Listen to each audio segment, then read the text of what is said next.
नमस्कार दोस्तों, NMMS की तैयारी के इस वीडियो में आपका स्वागत है। यह वीडियो न केवल NMMS बल्कि PMSSB, श्रेष्ठा परीक्षा, नवोदय, सैनिक स्कूल सहित विभिन्न प्रतियोगी परीक्षाओं के लिए उपयोगी है। तो आइए शुरू करते हैं हम आज का वीडियो। आज की इस वीडियो में हम घातांक से संबंधित जो प्रश्न है उन पर चर्चा करने वाले हैं। तो देखिए यहां पर 5 करनी 3 का होल क्यूब माइनस 3 करनी 3 का होल क्यूब माइनस 2 करनी 3 का होल क्यूब दिया गया है। अब इसका हमें मान ज्ञात करना है। ठीक है, देखिए घातांक कितनी यहां पर है, 3 है। इसका अर्थ ये हुआ कि इसके अंदर जो संख्या लिखी गई है इसको गुणांक रूप में 3 बार लिखना होता है, ये पता होता है ना। लेकिन मैंने आपको कहा था कि कम से कम 1 से 20 तक के घन आप याद कर लें अच्छे से, घन और घनमूल, है ना। और 1 से 30 तक के आप वर्ग और वर्गमूल याद कर लें। इससे क्या होगा कि इस तरह के प्रश्न आते हैं, इनको हल करना आसान हो जाएगा। ठीक है, चलिए हम देखते हैं यहाँ पर कि 5 का घन है कितना होता है, 125। ठीक है ना, 5 का घन मतलब 5 गुणा 5 गुणा 5 है ना, तो यहाँ 5 की घातांक 3 है। ठीक है, अब करनी 3 है, देखिए इस प्रकार से लिखेंगे करनी 3 गुणा करनी 3 है ना। यह हम कह सकते हैं कि वर्गमूल 3 भी कह सकते हैं, है ना, क्योंकि यहाँ पर करनी घा कितनी है, 2 है। तो ध्यान रखिएगा करनी 3 का हम जब करनी 3 गुणा करते हैं तो गुणनफल आता है 3 है, और ये आपका आ जाएगा ऐसा ऐसे ही करनी 3, यानी इसका गुणा इसमें होगा तो 125 गुणा 3 करनी 3 होता है। किसका मान, इसका मान। ठीक है, तो 125 दिया कितना आ जाएगा, 375 करनी 3। ठीक है, अब इसी प्रकार से हम क्या करते हैं, यहां पर 3 का घन निकालेंगे तो 3 तिया 9, 9 तिया 27 आता है। और आप देख रहे हैं कि करनी 3 का घन कितना आ जाएगा, 3 करनी 3 है ना, तीसरा आ जाएगा 3 करनी 3। अब 27 तिया कितना हो गया, 81 करनी 3। ऋण 2 का घन 8। ठीक है, और करनी 3 का घन कितना आ जाएगा, 3 करनी 3, यहाँ जाएगा 8 तिया 24 करनी 3। ठीक है, अब क्या करेंगे कि यहां पर देख रहे हैं करनी 3 जो है तीनों ही पदों में काम आने, इसको हम बाहर निकाल लेते हैं तो बचे क्या, 375 माइनस 81 माइनस 24। ठीक है, और ये आगे करनी 3, तो यहां पर 375, अब माइनस माइनस है जुड़ जाएगा, चिन्ह आता है माइनस का, तो 4 और 1 5, 8 और 2 10। ठीक है, ये हो गया। अब 375 में से 105 हम क्या करते हैं, माइनस कर देते हैं, यानी घटा देते हैं, तो ये बचता कितना, 270। तो उत्तर हमारा हो जाएगा 270 करनी 3, ये हमारा आंसर हो जाएगा, यानी विकल्प ए ये आपका सही उत्तर हो गया। ठीक है, प्रश्न क्रमांक 2 सरल कीजिए। यहां पर भी √5 की घातांक है, ऋण 5/2 गुणा √5 की घातांक ऋण 3/2।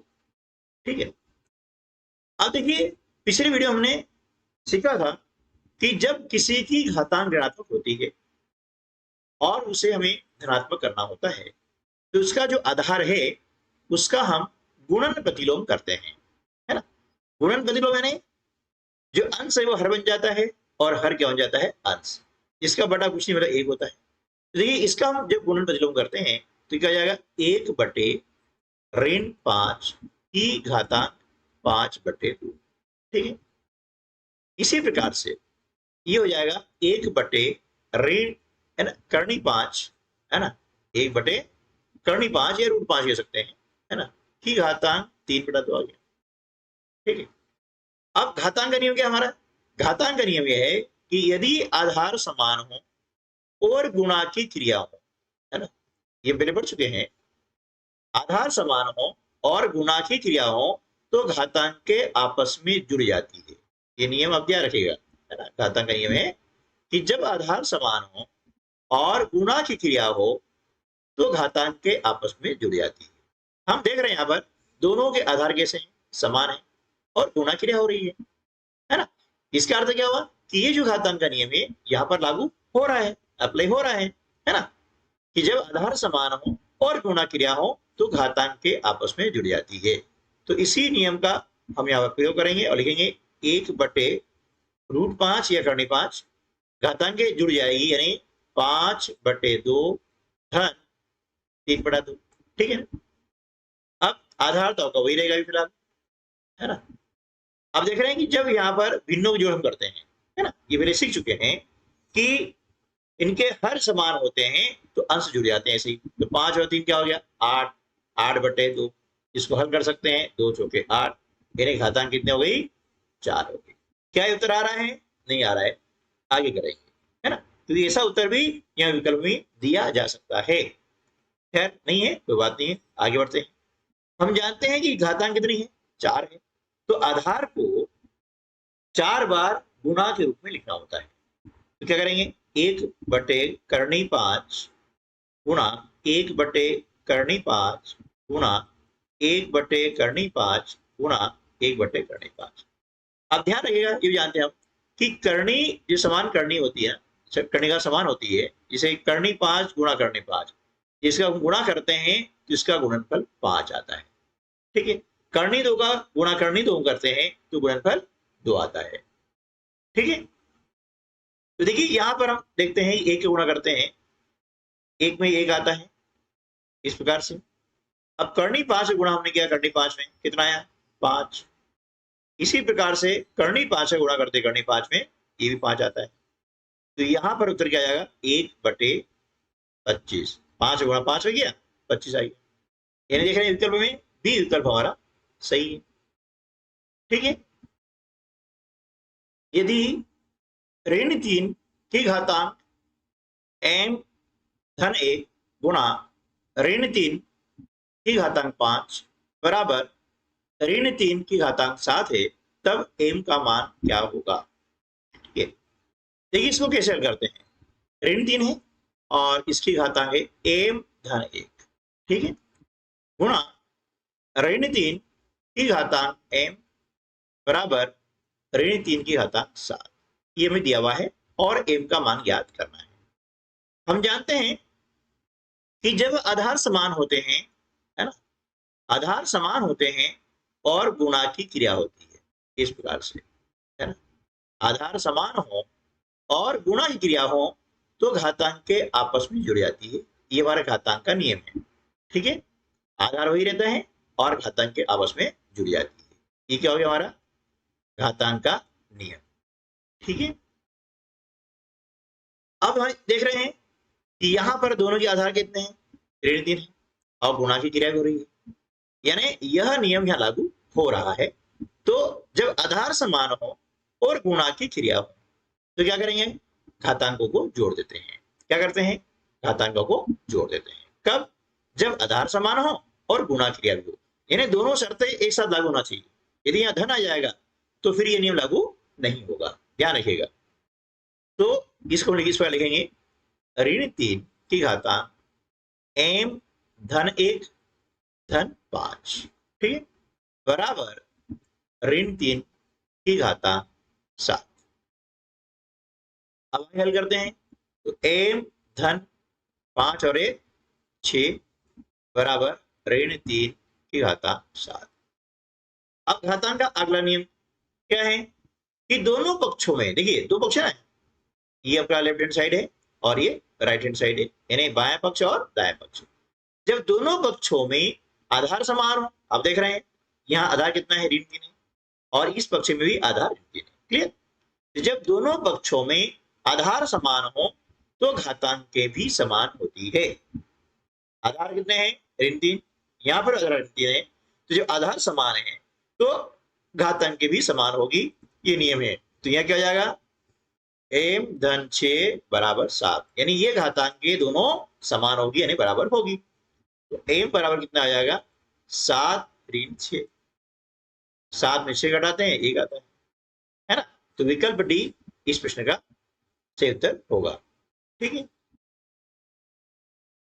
अगला प्रश्न है, यदि x बराबर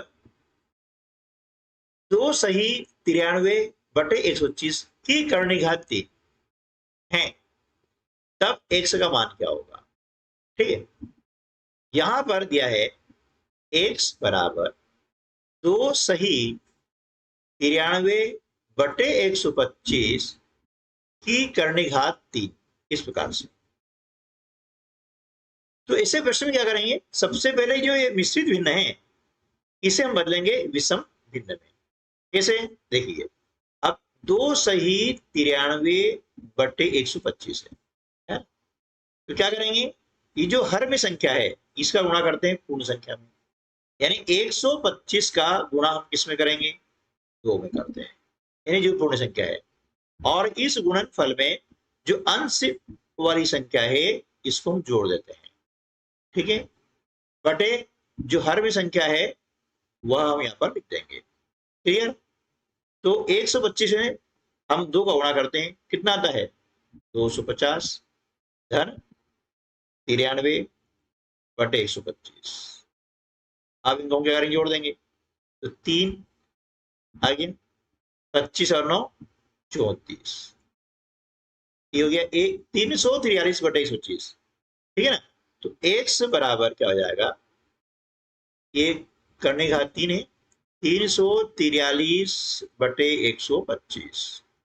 अब ध्यान रखिएगा कि जब कर्णिघात 3 होती है इसका अर्थ हुआ है कि हमें यहाँ जो संख्या लिखी है उसका घनमूल निकालना है। ये जो चिन्ह है इसका मतलब होता है घनमूल निकालना, यानी घनमूल होता है। ठीक है ना, जो संख्या है उसका हमें घनमूल निकालना पड़ता है।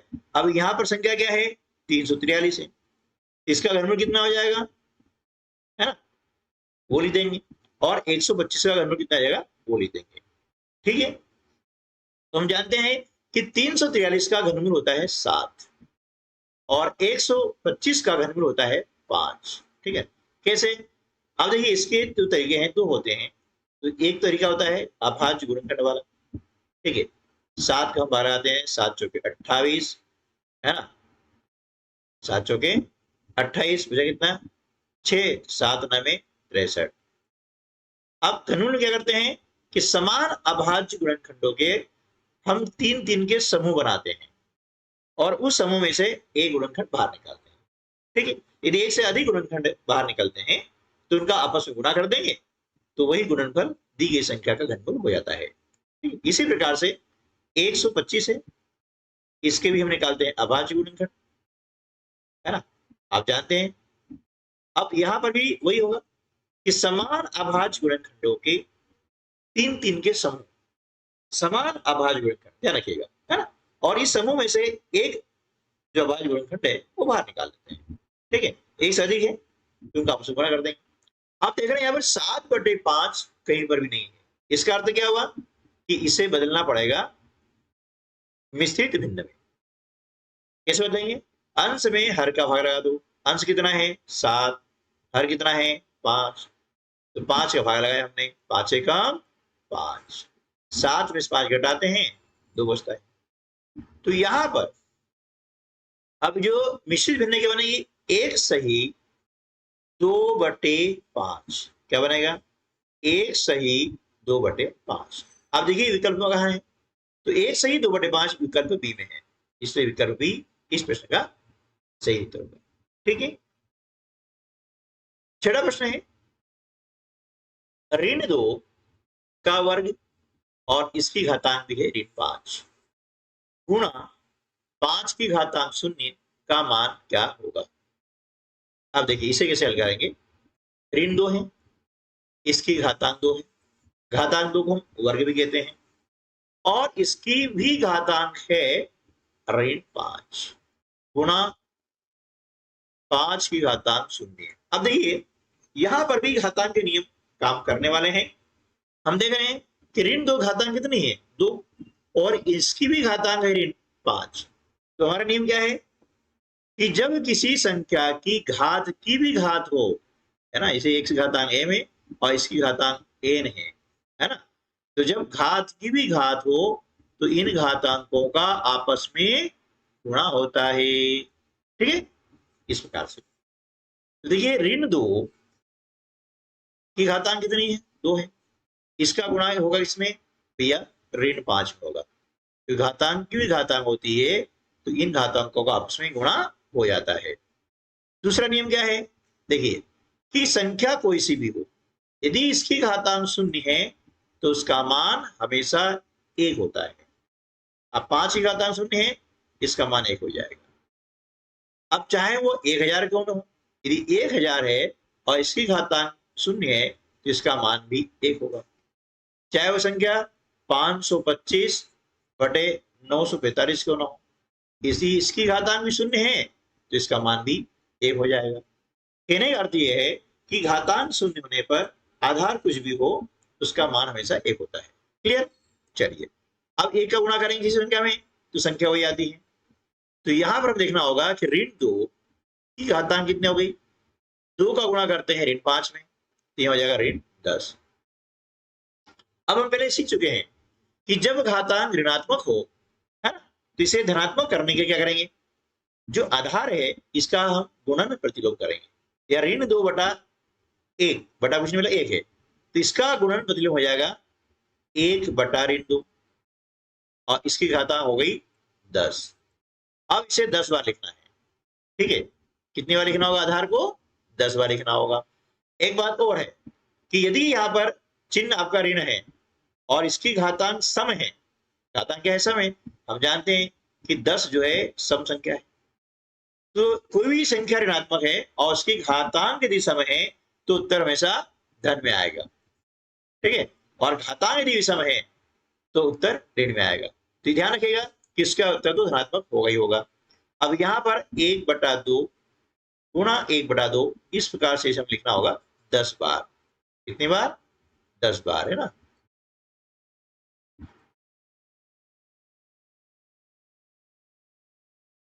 लिख दिया। अब इनका करें हम गुणा। तो ये 1 का गुणा करते हैं 1 में, 1 ही आता है 1 बटे।